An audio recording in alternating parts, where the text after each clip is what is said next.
at People's Initiative.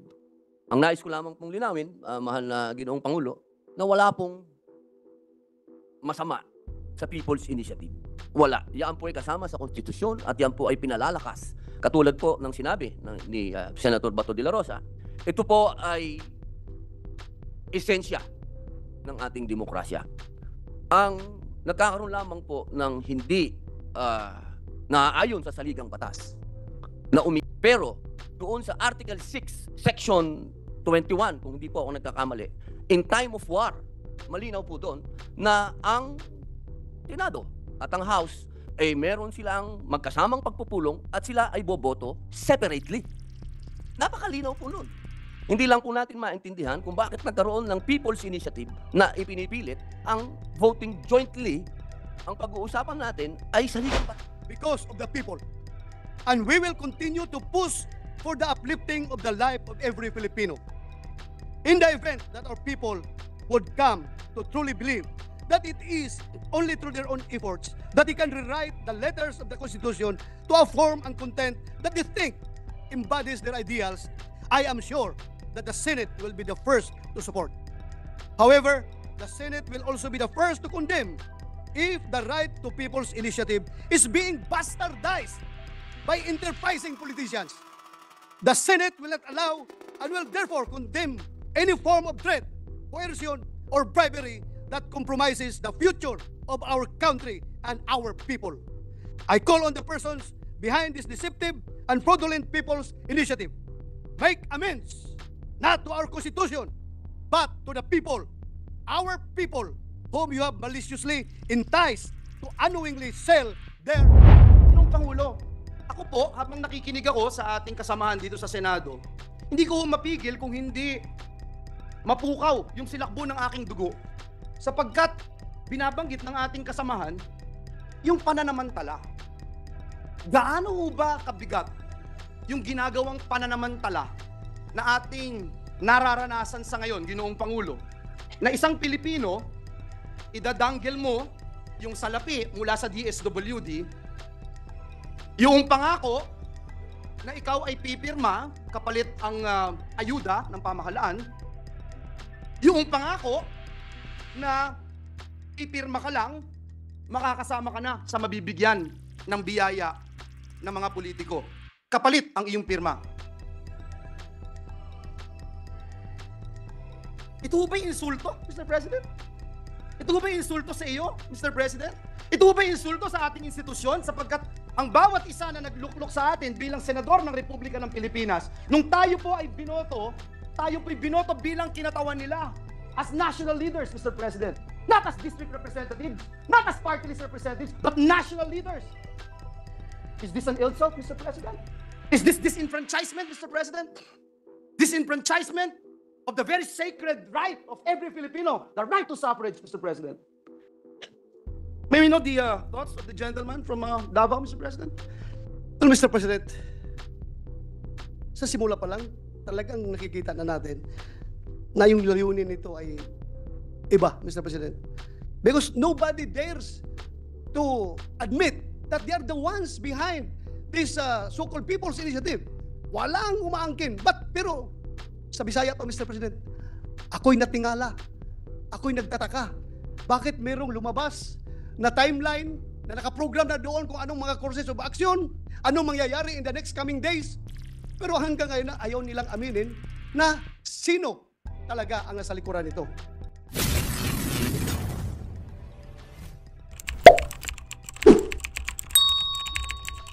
Within public order and security, no other than Senator Ronald Bato de la Rosa is recognized. Thank you, Mr. President, Majority Leader. I rise today on a matter of personal and collective privilege.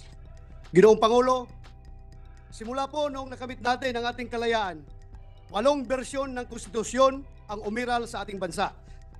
The 1989 Malolos Constitution, the Philippine Organic Act of 1902, the Jones Law of 1916, the 1935 Constitution, the 1943 Constitution, the 1973 Constitution, the 1986 Freedom Constitution, and our present Constitution, the 1987 Constitution. Sa 8 Philippine Constitution na aking nabanggit, Tanging sa 1987 Constitution lamang po natin matagpuan ang People's Initiative bilang pamamaraan para amendahan ang konstitusyon.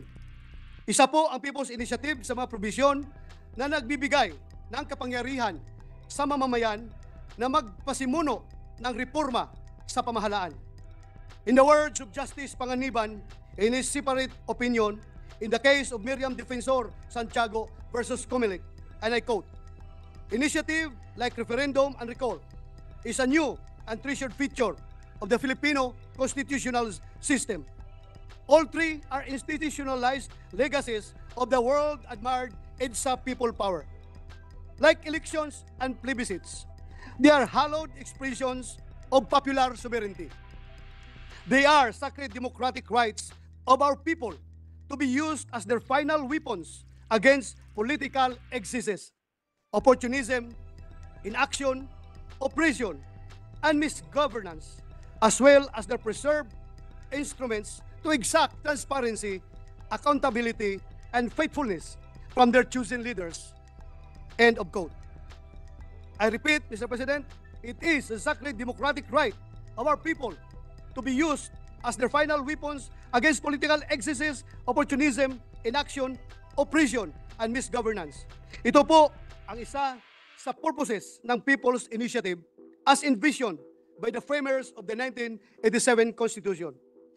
Pinahahalagahan po ng saligang batas ang gampanin ng mamamayan na siguruhin na patuloy na lalamanin ng mga pahina nito ang kanilang mga interes at kapakanan. After all government authority emanates from the people. However, if the people are being misled, deceived, and coerced to sign a piece of document proposing to amend the Constitution for a certain amount of money, then the initiative is invalidated. Worse, its intentions are tarnished. The sacredness of initiative is stained by selfish motives. Ang pinagtataka po natin ngayon, bakit tila ang umiikot na so-called People's Initiative ay isang politician's initiative? Pareho pa rin silang PI, Mr. President. This is an insult and outright affront to the space duly afforded to us by the Constitution. A space intended to accommodate our people's capacity to introduce reforms. Ginoong Pangulo, mga kababayan, mayroon pong tatlong pamamaraan upang baguhin ang mga titik ng ating konstitusyon. Ang dalawa sa tatlong proseso na ito ay nangangailangan ng direktang partisipasyon ng mga halal na mga mambabatas, mga kongresista at tayong mga senador.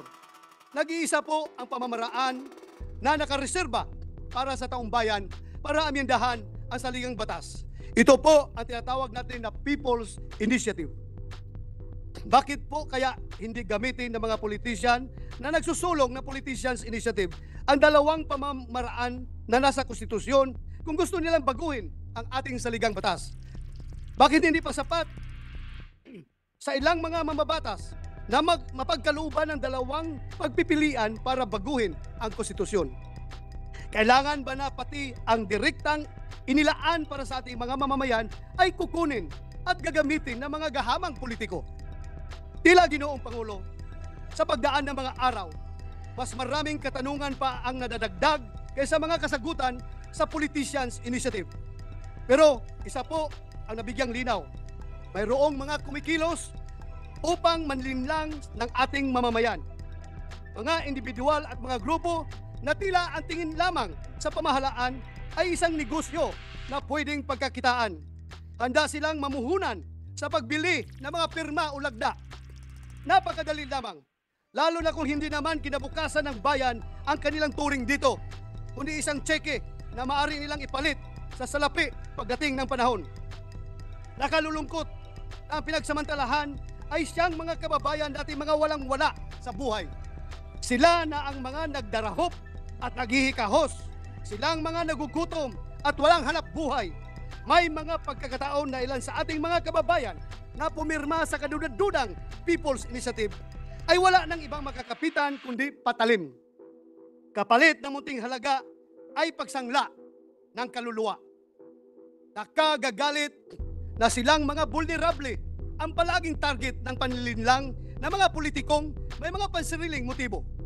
Nakakapanlumong isipin kung paano sinamantala ang kahirapan sa buhay ng mga mamamayan para lamang sa sariling kapakanan ng mga nasa kapangyarihan. Minsan naisip ko, Mr. President, kung nangyari ito nung bata pa ako, malamang kasama ang aking mga magulang sa mga hihikayatin nilang pumirma. At dahil mahirap lang kami, baka nga pumirma sila. Kaya ganun na lamang ang aking galit, Mr. President, sa pananamantalang ito. Pumirma ka na lang, bahala na kung hindi naintindihan, di bali, may 100 pesos ka o kaya 3,000 pesos, may panghapunan na kayo ng pamilya mo. I feel it is my obligation to stand up for the poor because I know what it is like to believe that you do not have a choice. It is my obligation to tell every single one who is listening to me right now, be it inside these halls or on some video being aired, you always have a choice. And the Senate is ready to support you in making a real, informed, dignified choice. Ginoong Pangulo, nais ko pong susugan ang pananawagan ng ating Majority Leader, Senator Joel Villanueva. Hinihikayat po natin ang ating mga kababayan na niloko, pinilit maging yung mga nakatanggap ng panunuhol kapalit ang kanilang pagpirma sa isang dokumento kung saan hindi malinaw sa paglahad kung ano ang reforma na gustong iamyenda sa konstitusyon. Lumantad kayo at huwag matakot. Tulungan niyo po ang inyong Senado na pananagutin ang mga nagsamantalang sa mga kahinaan. Laging bukas ang bulwagan ng Senado at handang pangalagaan ang sinumang nais magsiwalat ng katotohanan at nagmamahal sa ating bayan. May kasabihan po tayo, walang manluloko kung walang magpapaloko. But you know, Mr. President, I think this saying is a case of victim blaming, lalong-lalo na sa sitwasyong ito. Sa kasalukuyang panahon, tingnan natin ito mula sa ibang perspektiba. Patawan ng parusa ang mga naluluko at huwag ipataw ang sisi sa mga inosenteng naloko. If the ill-intentioned have done their part in attempting to distort and destroy the very spirit of initiative, I implore the Senate, let us not allow such distortion to succeed. Let us take the initiative, so to speak, to protect our people from sinister motives. Protect, most especially, the ones who are unable to do it for themselves. The Senate does not and will never infringe on the right of the people to exercise the right guaranteed by the Constitution. Justice Panganiban declares that, and I quote, the right to propose amendments to the Constitution is really a species of the right of free speech and free assembly. And certainly, it would be tyrannical and despotic to stop anyone from speaking freely and persuading others to conform to her beliefs. As the eminent Voltaire once said, I may disagree with what you say, but I will defend to the death your right to say it. After all, freedom is not really for the truth we agree with, but as Justice Holmes wrote, freedom for the truth that we hate. End of quote. I would like to assure our Filipino people that the Senate, as the last bastion of democracy, does and always will support the people's clamor to institute reforms, whether this would be crafting laws or amending the Constitution itself. The Senate exists because of the people, and we will continue to push for the uplifting of the life of every Filipino. In the event that our people would come to truly believe that it is only through their own efforts that they can rewrite the letters of the Constitution to a form and content that they think embodies their ideals, I am sure that the Senate will be the first to support. However, the Senate will also be the first to condemn if the right to people's initiative is being bastardized by enterprising politicians. The Senate will not allow and will therefore condemn any form of threat, coercion, or bribery that compromises the future of our country and our people. I call on the persons behind this deceptive and fraudulent people's initiative. Make amends, not to our Constitution, but to the people, our people, whom you have maliciously enticed to unknowingly sell their future. Maraming salamat, Mr. President. Maraming salamat, Senator Bato de la Rosa. Mabuhay ka. very passionate speech. Mr. President, uh, may I be allowed to just make or pose some clarificatory questions, Mr. President? If the gentleman from Davao and Bohol would yield to some clarificatory questions, Mr. President, from this representation. Yes, if he so wishes. Yes, Mr. President. Thank you, Mr. President. At the onset, Mr. President, let me state for the record my sincerest gratitude and sa Tagalog, Mr. President, yung pagsaludo sa isang senador na re-electionist ito, Mr. President. Hindi marunong matakot na gawin ang tama. Hindi marunong matakot na ipaglaban ang karapatan ng mamamayang Pilipino. Let me just put that on record, Mr. President. I salute, whether you agree with him or not, you salute, Mr. President, the character of this gentleman who is here today in this August chamber to deliver such a compelling and passionate privileged speech, Mr. President. Mr. President, ang unang katanungan ko sa ating kasama dito sa bulwagang ito, binanggit niyo po, Ginoong Pangulo, yung third mode of changing the Constitution, which is People's Initiative, Mr. President. Pwede ho bang malaman natin, Ginoong Pangulo, na pag People's Initiative, kailangan po ba non-partisan? Kailangan po ba hindi ginagamit ang anumang makinarya ng pamahalaan, ng gobyerno? Ginagamit ang programa ng iba't ibang departamento para lamang makakalap ng pirma? Ito po ba ay natural? Sapagkat marami ho sa ating mga kababayan, Ginoong Pangulo, ang nagtatanong, ito ba ay natural na nangyayari? Hindi ho bulag ang mga Pilipino, Ginoong Pangulo. Nakita natin sa telebisyon, narinig natin sa mga radyo, na-monitor natin sa social media.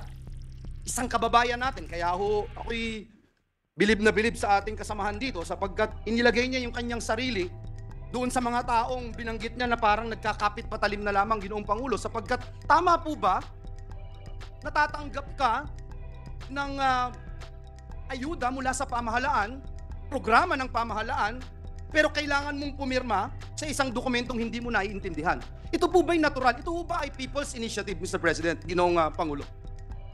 Well, Mr. President, Majority Leader, as I've said, sa nakikita natin na nangyayari ngayon, tila lumalabas na hindi naman talaga ito kagustuhan ng taong bayan. So this is not a people's initiative. This is politicians' initiative. Kung sino yung mga politiko na nasa likuran na nagpapatakbo nitong people's initiative kuno. So, very clear yan, Mr. President. At yung pangalawang sinabi mo, Mr. President, na natural ba na gamitin yung pondo ng bayan katulad ng AX, pondo ng gobyerno to entice these people to vote or to sign, to get their signature? Ay, yun po, Mr. President, ay lantarang vote buying kung tutuusin. Vote buying po talaga yan. Dahil, these people are enticed to give their signature in exchange of the money that is being offered to them through the government programs and services like AX, TUPAD, and what other programs that we have, Mr. President. Ginoong Pangulo, ako ho ay humahanga sa ating kasama dito sa Senado sapagkat alam ko ho, siya ho ay taga Davao, taga Bohol, ngunit malalalim yung Tagalog na ginamit, Pilipino na ginamit ng ating kasama dito sa Senado. Natatandaan ko ho, yung binanggit niyang isang salita, naghihikahos, nagdarahop. Ginoong Pangulo, ako po, habang nakikinig ako sa ating kasamahan dito sa Senado, hindi ko mapigil kung hindi mapukaw yung silakbo ng aking dugo sapagkat binabanggit ng ating kasamahan yung pananamantala. Gaano ho ba kabigat yung ginagawang pananamantala na ating nararanasan sa ngayon, Ginoong Pangulo, na isang Pilipino, idadanggel mo yung salapi mula sa DSWD, yung pangako na ikaw ay pipirma kapalit ang ayuda ng pamahalaan, yung pangako na pipirma ka lang, makakasama ka na sa mabibigyan ng biyaya ng mga politiko, kapalit ang iyong pirma. Ito ba'y insulto, Mr. President? Ito ba yung insulto sa iyo, Mr. President? Ito ba yung insulto sa ating institusyon sapagkat ang bawat isa na nagluklok sa atin bilang senador ng Republika ng Pilipinas, nung tayo po ay binoto bilang kinatawan nila as national leaders, Mr. President. Not as district representatives, not as party list representatives, but national leaders. Is this an insult, Mr. President? Is this disenfranchisement, Mr. President? Disenfranchisement of the very sacred right of every Filipino, the right to suffrage, Mr. President. May we know the thoughts of the gentleman from Davao, Mr. President? Well, Mr. President, sa simula pa lang, talagang nakikita na natin na yung layunin nito ay iba, Mr. President. Because nobody dares to admit that they are the ones behind this so-called People's Initiative. Walang umaangkin. Pero sa Bisaya pa, Mr. President, ako'y natingala. Ako'y nagtataka. Bakit merong lumabas na timeline na nakaprogram na doon kung anong mga courses of action, anong mangyayari in the next coming days. Pero hanggang ngayon na ayaw nilang aminin na sino talaga ang nasa likuran nito. Very clear po, Mr. President. Ako po ay may nakausap na congressman. Hindi ko lang sabihin. Sinabi niya, talagang instruction yan sa aming liderato ng Kongreso. Sa mababang kapulungan. Ang instruction pa nga sa kanila is not only to get 3% of the number of registered voters in their respective congressional district, but to get at least 20%. That is according to my friend Congressman, Mr. President. So, kung yan ang ginagamit yung ating pundo ng gobyerno para makakalap ng perma, hindi lang yan insulto, Mr. President, para sa akin. Kung meron pang word na mas mabigat pa sa insulto, kaya nga minsan, maiisip ko, Mr. President, tila ba yung sinasabi natin na interparliamentary courtesy ay parang napapalitan na ng interparliamentary treachery, Mr. President. Sa ginawa nilang yan sa atin, kung saan gusto nilang kapunin, gusto nilang tanggalan ng power ang Senado para magbigay boses sa lahat ng Pilipino. We are not only elected by a single congressional district, we are elected by the whole of the Filipino people. Gusto nilang tanggalan ng boses ang Senado by the mere subject of their People's Initiative, which is voting jointly, Mr. President. Hindi lang ito insulto, Mr. President, kung isang pang-iisa, isang panlalamang, at isang, I don't know kung ano pang Tagalog na pwede kong sabihin dito. Kung Bisaya lang, Mr. President, mas marami pa akong masasabi. Pero wag na lang, hindi maintindihan ng lahat ng Pilipino yung aking sasabihin. Mr. President, Ginoong Pangulo, as I speak before you today, Mr. President, I am hearing and seeing some news reports from leaders of the other chamber quoting this representation's name, Mr. President, na may ebidensya daw po ba, Mr. President? Ginoong Pangulo, gusto kong banggitin sa bulwagang ito, kahapon nag-launch tayo sa social media lamang, Mr. President, para sa mga lalaki at babaeng nabudol, nasamantala, at na-realize nila na sila'y niloko at ginoyo ng pekeng initiative na ito, PI din, Mr. President.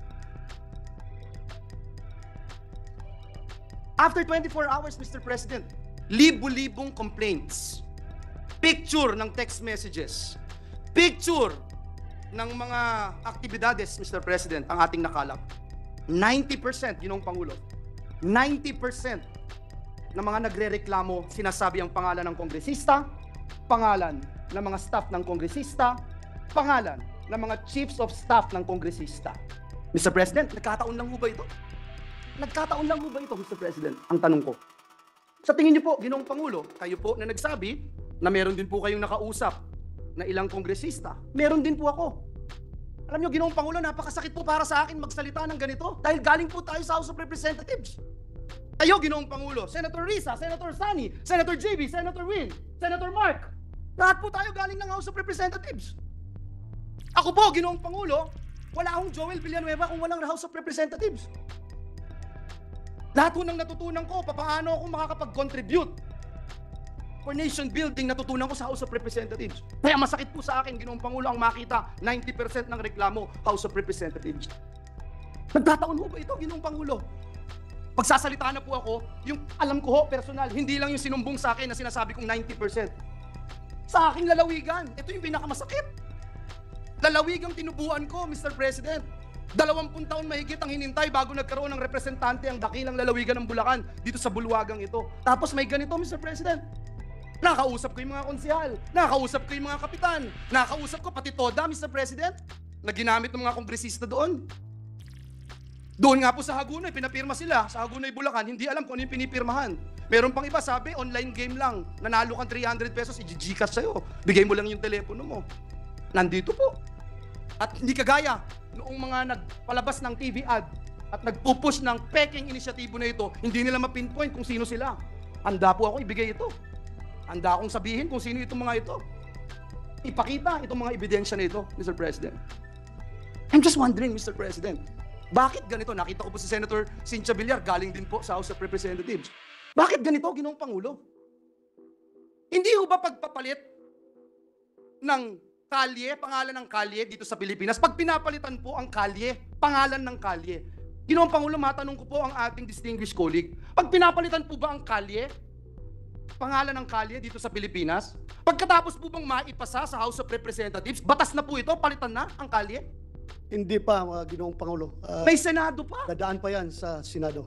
Pagkatapos may BICAM. Mr. President, hindi pangalan ng kalye ang pinapalitan. Kaluluwa ng bayan natin ang pinapalitan. Na for almost 40 years hindi ginagalaw. Na for almost 40 years. Hindi basta-basta pinakikialaman. Bakit? Kaluluwa ng bayan to. Now you see with your own eyes on television. Now you hear the complaints of the people. And I will use and borrow the words of Senator Bato de la Rosa. Yung mga nagdarahop, yung mga naghihikahos, mga nangangailangan ng tulong, nangangailangan ng ayuda ng gobyerno, umaasa sa tulong ng gobyerno, pagsasamantalahan natin para lamang ma-extend ang termino natin, para lamang ma-abolish ang Senado. Mr. President, kung gusto ng taong bayang i-abolish ang Senado, I don't mind. If it is the will of the people, I don't mind.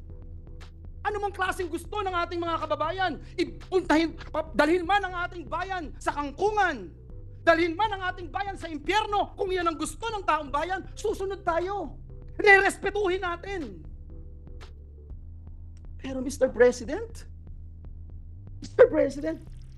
Ginoong Pangulo, kung ayuda ng gobyerno, ipagkakait mo. Kung hindi ka pipirma, Hindi ka makatanggap. hindi ka makakatanggap. At ano ito? Katang-isip ni Senator Bato de la Rosa? Katang-isip ni Joel Villanueva? Bakit hindi natin tanungin ang bayan? Bakit hindi natin tanungin si Juan de la Cruz? Ito ba ay People's Initiative? Mr. President, I can go on and on, but I just wanted to also ask our dear colleague, where do we go from here, Mr. President? How do you want this privilege speech, Mr. President? Pagkatapos nating i-refer, and I suppose, if I may, mamaya ay i-refer ito dun sa committee ni Senator Amy Marcos ng Committee on Electoral Reforms and People's Participation. Ano yung pwede nating magawa dito, Mr. President? Ngayon na pagkatapos ng meeting ng ating pinuno ng Senado at ng pinuno ng Kamara de Representantes na tayo po'y nagsunog ng kilay para ayusin at siguruhin yung mga gusto kuno ng ating mga kausap na marami din naman sa atin pabor doon sa economic provisions, kaya nga po natin pinasa yung Public Services Act. 5 sektor lang yung hindi natin pinagalaw na magkaroon ng 100% ownership, Mr. President. Ngayon, Mr. President, where do we go from here? Kailangan pa ba nating ispilingin yan, Mr. President? Kailangan pa bang i-memorize yan kung seryoso yung ating mga kausap, Mr. President? Sa pagpapasa nitong joint resolution na ito? That's my question, Mr. President. Well, Mr. President, if I may add, kanina, nag-start yung aking investigation on the alleged scam ng ayuda scam na nangyayari sa Davao del Norte. At kami doon, lahat na nandoon na senador, ay akala namin yun ang pinaka-the worst na nangyari yung 10,000 na ayuda na binigay ay binawi yung 9,000 at 1,000 lang ay binigay sa ating mga kababayan na itong pumirma. So, out of 10,000, 9,000 binulsa ng mga nag-recruit sa kanila at ang 1,000 ay binigay sa kanila. Akala ko, the worst na yun na pangyayari. Pero if I am going to borrow the words of our majority leader, hindi lang 9,000 ang katumbas ng ginagawa ngayon ng People's Initiative, kundi kaluluwa ng ating bayan ang kapalit ng perma ng ating mga kababayan. So dapat ang Senado ay hindi matutulog. I implore all our colleagues, wag nating hayaan ito. Magtutulungan tayo dito. Hindi natin papayagan na masisira itong ating bansa dahil lang sa kagustuhan ng ilang mga politiko na gustong mag-perpetuate in power, Mr. President. Thank you, Mr. With the permission of the majority floor leader. Mr. President. Yung kaninang binanggit mo, Senator Bato, ang 10,000, kinupit ang 9,000, kinuha. O kinupit o ninakaw, binawi yung 9,000 at naiwan yung 1,000. Yes, At Mr. para yan pumirma sa People's Initiative. Hindi yun, Mr. President. Iba yun. Iba yun. Iba. Kasi dalawang krimen, kung yan ang nangyari, dalawang krimen ang nangyari doon. So, ang sinasabi mo, ito ay ayuda lamang. Ayuda lamang. Ayuda lamang. Ang comparison lang na pinapakita ko is that yung katumbas ng perma nila ay 9,000 na napunta sa korupsyon. Pero itong ginagawang People's Initiative, ang katumbas ng kanilang perma ay kinabukasan ng ating bayan. That is immeasurable. Ang value po niyan ay hindi po ma-quantify, Mr. President. So, napakahirap po i-reconcile ito mga latest na pangyayari sa ating bansa, Ginoong Pangulo. Thank you.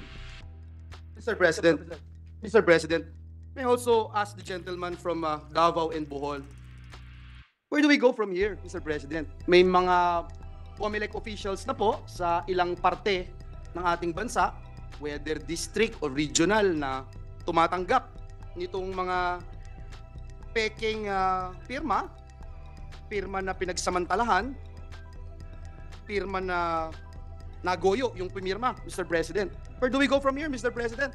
Ano bang accountability, Ginoong Pangulo, ng ating mga opisyales ng COMELEC para tignan ito? Kasi meron pong isang nagsasabi sa isang artikulo na ang tanging mandato lamang ng COMELEC ay tumanggap ng pirma. Hindi na po nila iniimbestigahan ito. Meron naman nagsasabing pwedeng mag-imbestiga. Ngunit sa aking pagkakaalam, Mr. President, matagal-tagal na rin po tayo dito sa mundo ng lehislatura, Mr. President. As I mentioned, I was a term member of the House and this is my second term here in the Senate. Hindi naman po ganun talaga makapag-imbestiga ang COMELEC sa mga ganitong gawain, Mr. President. So, what can we do, Mr. President? I think, Mr. President, right now, we cannot stop COMELEC from accepting all the signatures being submitted to them because it is their duty to receive all those signatures. But doon na lang natin sila sisingilin, Mr. President, sa kanilang function sa pag-verify. Yung verification nila, dapat ito ay gagawin nila ng totoo at may halong konsensya, Mr. President. Sana may konsensya sila sa kanilang gagawing verification later on, Mr. President. Perhaps, Mr. President, I would encourage my distinguished colleague, Senator Bato, to look into this specific law, if there is any, Mr. President, to not just ministerially accept all these signatures despite the fact that they are very much aware of what is happening. In fact, Mr. President, just today, I made an announcement that because just like our dear colleague, hindi ko masikmura ito, Mr. President. Hindi ko masikmura talaga. Ako'y mag-retire na after my term here in the Senate, Mr. President. And hindi ko lang masikmura itong ginagawang paglapastangan sa payak na karapatan ng ating mga kababayan. Lalong-lalo na sa pagpapalit ng ating konstitusyon. If there's one word to describe what's happening right now, Mr. President, nakakasalukasok. Nakakasalukasok itong ginagawang ito, Mr. President. Mr. President, this is bigger than us, bigger than you and me, bigger than all of us, bigger than this institution. When you talk about the Constitution of the Republic of the Philippines. Mr. President, perhaps we can do something about it.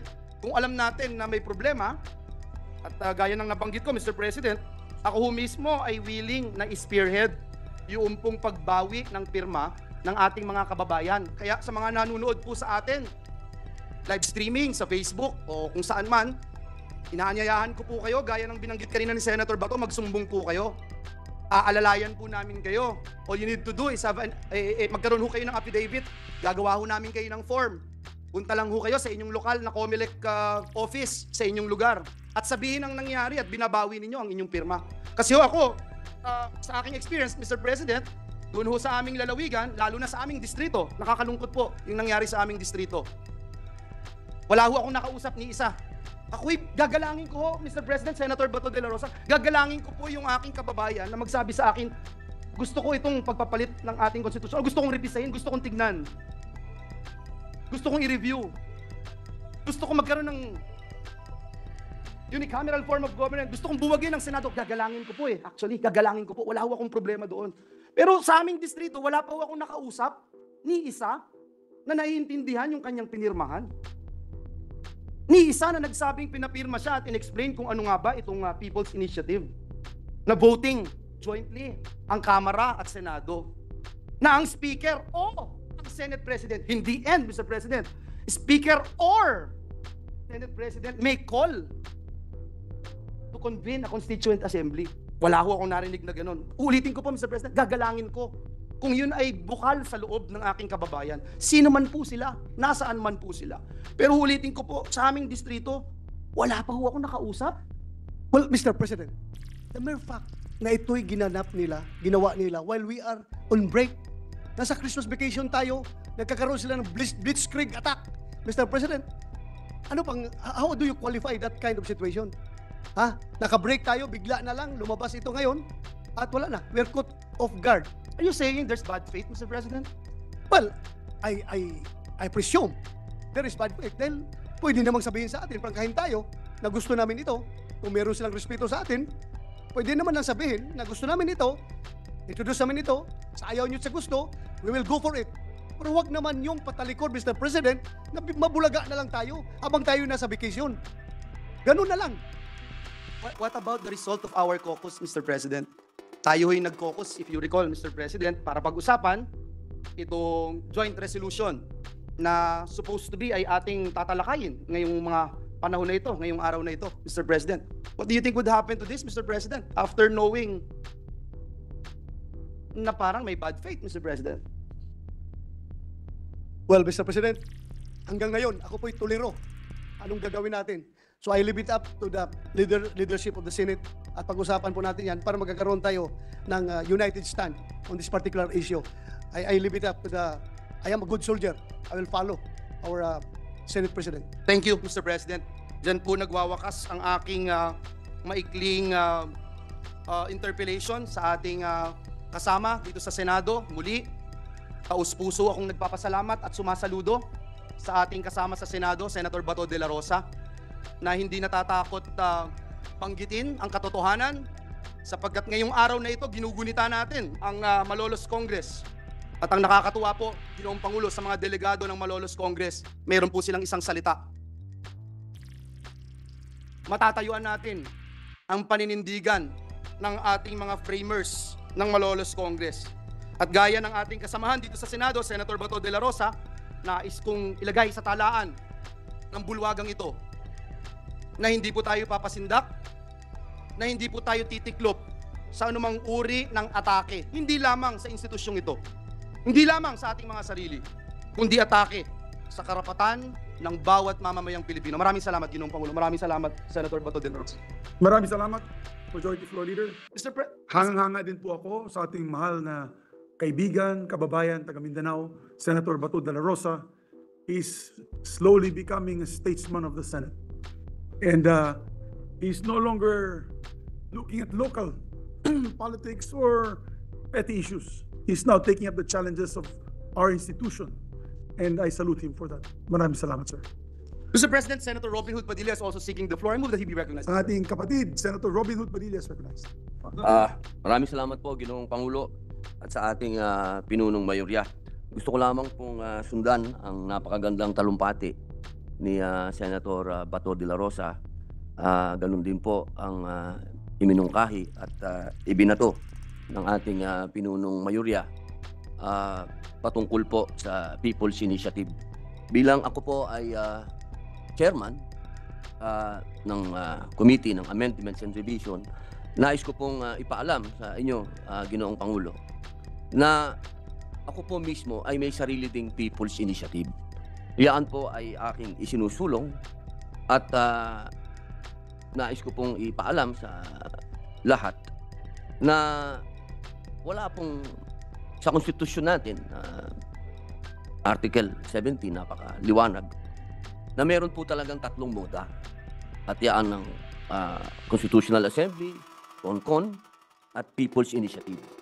Ang nais ko lamang pong linawin, mahal na Ginoong Pangulo, na wala pong masama sa People's Initiative. Wala. Yan po ay kasama sa konstitusyon at yan po ay pinalalakas. Katulad po ng sinabi ni Senator Bato de la Rosa, ito po ay esensya ng ating demokrasya. Ang nagkakaroon lamang po ng hindi naaayon sa saligang batas na umiiral sa atin ngayon ng 1987 Constitution, malinaw po doon sa Article 6 din ang legislative body, ang paghihiwalay ng Senado at ng House of Representatives. Ang magkahiwalay na kapangyarihan, lalong-lalo na sa tinatawag nating voting powers. Nagkaroon lamang po tayo ng pagkakataon na maging suliranin doong voting sapagkat doon sa Article 17 hindi malinaw na naisulat.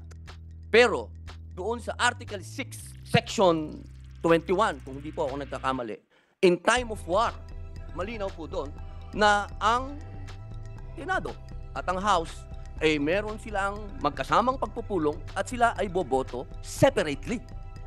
Napakalinaw po nun.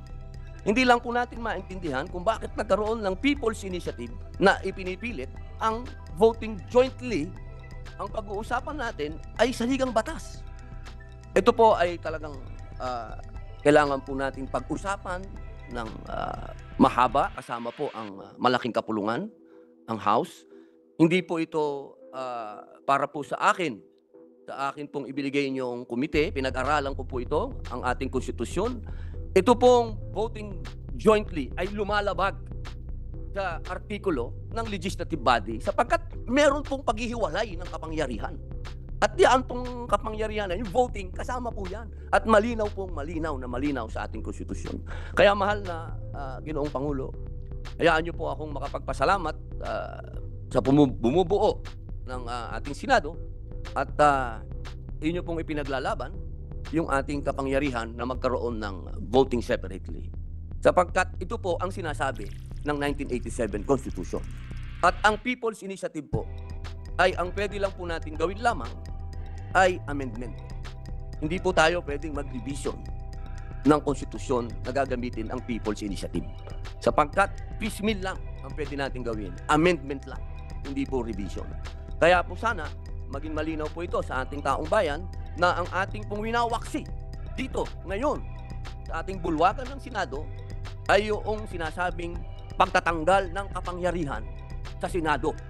Yun po ay talagang parang isinawalang bahala na natin ang saligang batas. Kailangan po tindigan natin ang saligang batas sapagkat tayo po ay nanumpa sa harap ng saligang batas. At yun lamang po, mahal na Pangulo, maraming salamat po. Mabuhay ang Senado. Maraming salamat, Senator Robin Hood Padilla. Ako'y humahanga din po sa inyo. Alam ko, ang inyong adhikain, advocacy, is to amend the charter to improve the constitution ng ating bansa. At pumirma po kayo dito dahil sa puntong iyon na binanggit mo, na dahil ayaw po makapon ng Senado, ayaw nyo pong walang saysay ang Senado dito sa usaping charter change. Kaya mabuhay po kayo, Senator. Marami po sa amin ay naniniwala din po sa inyo na dapat meron tayong mga kailangan baguhin, pero sa tamang paraan. I'd like to share the frustration of the distinguished colleague, Senator JV Ejercito. Ang aga-aga pa lang ng administrasyon na to, bakit ang dami-dami ng away. I think we should concentrate on moving forward with the economic agenda for the upliftment of poverty of each and every Filipino that's living in abject poverty, 25%. Minimum wage, tulak natin. May rally kanina. Imbis na charter change, pwede bang taas natin ang sweldo? Pasok natin yan. Pasakay ng presyo ng bilihin. Correct. So I think, my dear colleagues, today has been a very fruitful day. for the institution. I think our standing as one in this chamber, not just for our own self-preservation, it's not about self-preservation. It's about looking at the 107 years of history of this hallowed ground, these hallowed halls of the Senate. Nakita natin yung mga personalities na ipinaglaban, the father of Senator Coco Pimentel, who fought against injustice, and the martial law days, and many others who were jailed and fought for what they believed in and lost their power, fighting for our country and for our nation and for our democratic processes. Huwag natin sampalin sila, na makalimutan natin ng kanilang alaala, kanilang memories. No, we forget their memories because of pure personal ambition. That's why I salute all of you. I salute all of you. It is now a test of character. This, gentlemen, is a test of character. Separates the boys from the men. Those who want the toys and those who want to fight for our country. So hanggang dito lang tayo mga tol. Maraming salamat sa panonood at patuloy na suporta. God bless you sa inyo lahat at hanggang sa muli. Paalam!